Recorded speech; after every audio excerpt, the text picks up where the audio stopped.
Good morning. I'm Gary DeWaal, and this is Bridging the Week for January 25th to 29th, and today is February 1st, 2016. If no news is good news, January 2016 was a very good month for the financial services industry worldwide. Once again last week, there was a paucity of material developments. One bank, however, was successful in having a lawsuit against it dismissed that alleged it contributed to the demise of a futures commission merchant by prompting the FCM to invest customer funds in an ineligible investment vehicle. Also, the U.S. Supreme Court upheld the authority of the Federal Energy Regulatory Commission to enact a regulation that encouraged wholesale market operators to pay electricity consumers not to use electricity during peak times.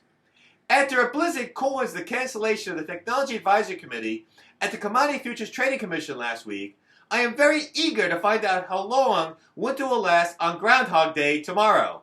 So I can get on the next flight to Punxsutawney, Pennsylvania. Let's get started. A lawsuit against JP Morgan Chase & Co. and various affiliates and employees claiming they improperly induced MBF Clearing Corp., a former futures commission merchant, to improperly invest customer funds was dismissed last week by a New York State trial court judge. MBF and an affiliated company had claimed that in 2008, JP Morgan encouraged the firm to invest customer funds in a proprietary fund, the JP Morgan U.S. Government Money Market Fund. However, subsequently, in March 2012, the Commodity Futures Trading Commission brought an enforcement action against MBF, claiming the firm's investment of customer funds in the USG fund violated CFTC rules. This was because, as stated in the USG Fund's perspective, redemption requests for the USG Fund could take up to 7 days and under certain circumstances, even longer.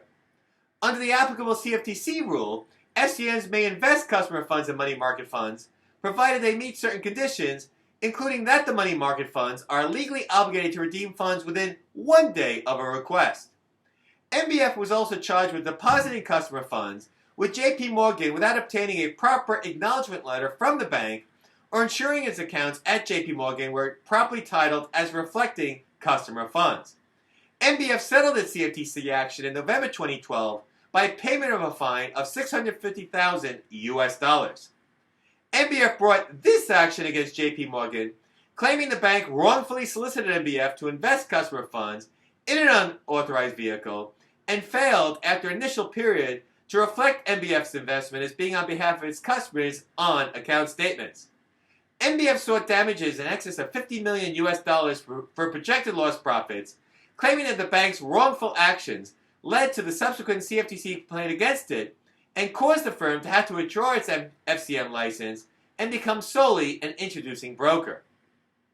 The relevant judge granted JP Morgan's request to dismiss MBF's lawsuit, claiming the plaintiffs, quote, failed to allege sufficient facts to support justifiable, reasonable reliance, particularly where documentary proof indicates that plaintiffs undertook due diligence, end of quote.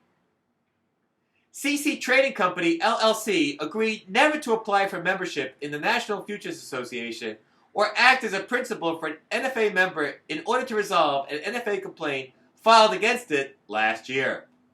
Previously, CC Trading was registered with the Commodity Futures Trading Commission as an introducing broker and a member of NFA. In the complaint against CC Trading, NFA charged that the firm failed to meet minimum financial requirements for an IB, namely $45,000 US, and failed to cooperate with the NFA, among other violations. The United States Supreme Court upheld the authority of the Federal Energy Regulatory Commission to adopt a regulation that might indirectly affect the quantity or terms of retail electricity sales because the intended and direct impact was on wholesale electricity markets. The relevant rule was designed to encourage a practice called demand response, by which operators of wholesale markets pay electricity consumers not to use electricity at certain high peak times. By doing so, demand for electricity is theoretically reduced, and higher use of electricity that might degrade electricity grids and potentially cause brownouts or even blackouts is avoided.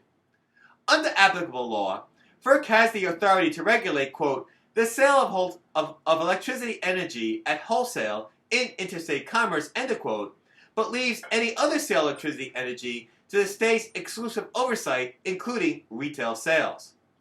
Previously, a federal appeals court ruled that FERC infringed state authority when it adopted its demand response rule.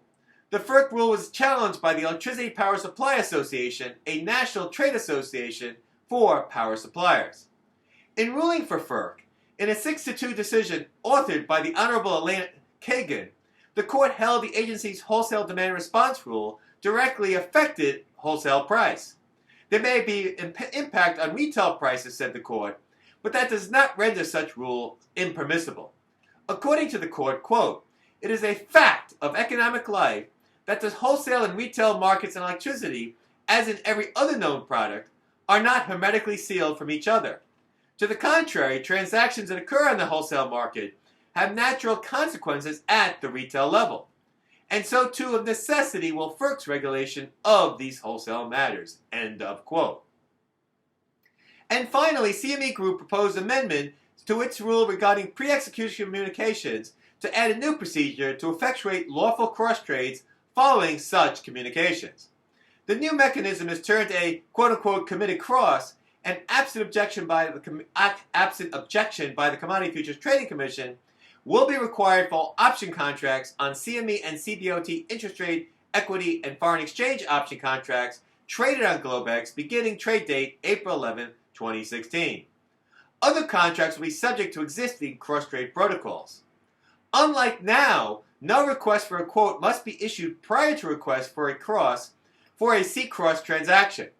In a C-cross transaction, following a pre-execution communication, the submitter must, quote-unquote, definitively submit the proposed cross order to Globex through a request for quote that will tell market participants that a cross will occur after a certain time has passed, typically 5 seconds for options, unless it is earlier matched against existing liquidity. Unfortunately, CME Group rules regarding cross trades following executed communications vary by product and by futures and options. And as evidenced by the new C-cross, even the mechanical steps for executing a cross trade following a conversation varies. However, despite the complexity, the consequences of getting it wrong can be quite severe, resulting in not only potential CME Group sanctions, but possible sanctions by the Commodity Futures Trading Commission too. I have a compliance week section dedicated to pre-execution communications on the article version of Bridging the Week on the website. Check it out. Well, that's it for this week's edition of Bridging the Week. As always, there's more information each article and more articles on the article version of Bridging the Week on the website. Check that out, too. I'm Gary DeWaal. Until next week, after I consulted with Punxsutawney Phil about the next few weeks of weather, have a great week, and ciao.